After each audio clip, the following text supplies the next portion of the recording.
Ser vi så en figur over kvælstofkredsløbet, og her kan vi altså se, at det hele kører i en ring, dog med et par enkle afvigelser inde i midten her. Hvis man starter med at tage et kig på den her biologiske indfiksering, så ser man altså en bæleplante, tror jeg det hedder, og her en ærteplante, og den lever altså i symbiose med nogle bakterier, og den her plante, den kan optage noget dinitrogen fra atmosfæren, hvorefter den her dinitrogen, den er så bundet sammen af nogle trippelbindinger, og derfor kan det være svært for planter og dyr i det hele taget at spalte den her forbindelse, og derfor kan de her bakterier, altså som lever i symbiose med planten, gå ind og spalte de her forbindelser og afgive noget kvælstof til den her plante. Og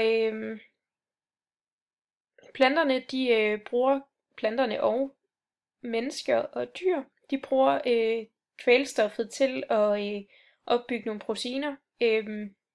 Da nitrogen, det kan binde den aminosyre, der i sidste ende bliver til proteiner. Udover det kan nitrogen også bruges til DNA og RNA. Dog er der også en betingelse ved det, at planten ligesom skal afgive noget energi til bakterien i form fra dens fotosyntese. Og derfor kan man altså sige, at de lever i symbiose. Herefter så kan planten altså dø, men stadig bestå af det her organiske ende. Det her organiske ende, det kunne også komme fra døde planter, eller fra ekskrementer fra dyr, eller overordnet fra nogle dyr. Herefter så vil det her organiske ende blive omdannet til ammonium ved hjælp af ammonifikation, hvor der er nogle mikroorganismer, der går ind og mineraliserer den her organiske materiale, som nu findes i den her jordmasse, og på den måde så frigøres der noget ammoniak, som vil reagere med vandet i jordvæsken og danne den her ammonium NH4+. Herfra kan planterne faktisk allerede godt optage den her ammonium. Dog bliver den her ammonium rimelig hurtigt omdannet til nitrit ved hjælp af nogle nitritbakterier, som lever i aerobe forhold. Den her nitrit, den kan planterne ikke optage. På den måde vil nitritten altså blive omdannet til noget nitrat ved hjælp af nogle nitratbakterier, som også lever i de her aerobe forhold. De her processer til sammen giver så det her nitrifikation.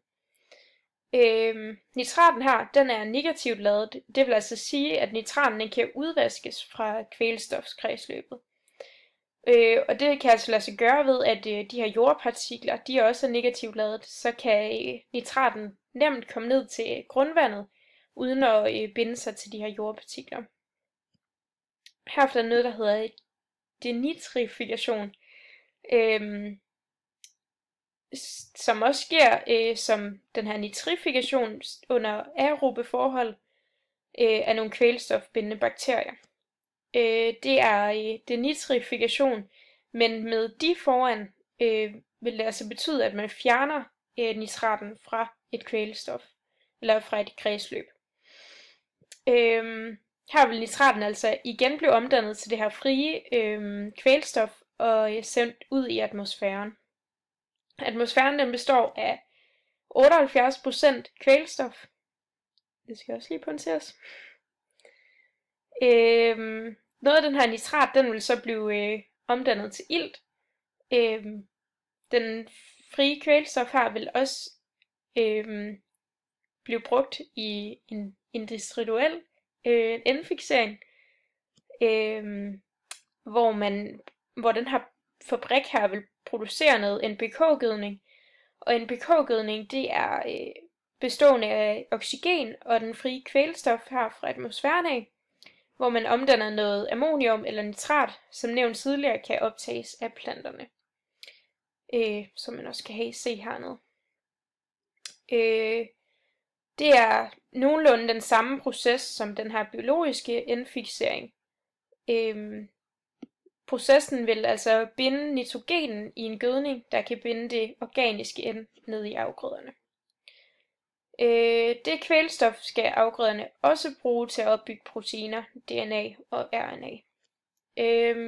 Det kan så resultere i nogle fødevarer til byerne og befolkningen, og i foder til dyrene. Det vil altså sende noget nitrogen og proteiner væk fra planterne og afgrøderne til de her mennesker og til de her dyr. Herefter vil dyrene og menneskerne afgive nogle ekskrementer, som bliver udskilt ved hjælp af spildevand og ned i det her gylletank, hvor man herefter